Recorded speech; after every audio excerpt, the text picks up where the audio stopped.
APS customers are taking the utility to task. People fed up with high APS bills are challenging the utility company in front of a judge this week. A hearing began today meant to determine whether a rate hike the APS agreed to last year is unjust or, at the very least, has had unintended consequences.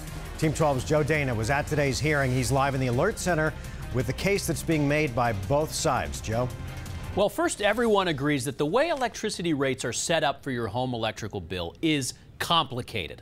An APS customer filing this appeal argues it's complicated on purpose to make it tougher for the average homeowner to know if they're getting a bad deal. APS argues rate making is just not simple and has many moving parts. And APS maintains the company is playing fair.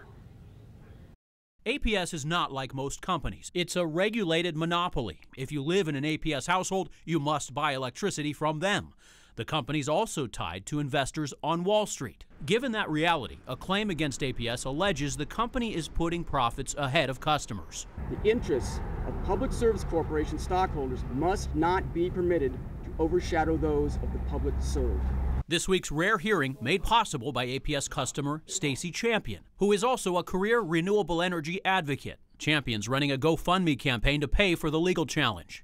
I didn't really probably understand the magnitude going up against a multi-billion-dollar utility monopoly, yet here we are. Champion contends APS is not abiding by an agreement with the Corporation Commission last year to raise customer bills by an average of 4.5%. Public comment Monday against APS included APS customers skeptical about whether the company is being upfront. The truth is not there.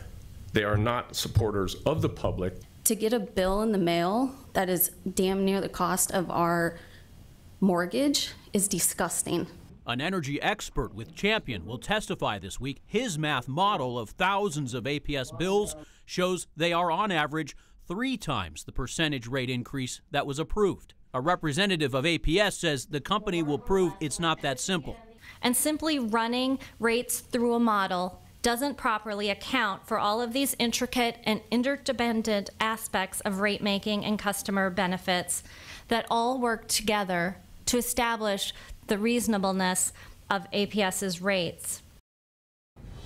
APS adds they provide many options for customers that may save them money and financial benefits for low-income customers.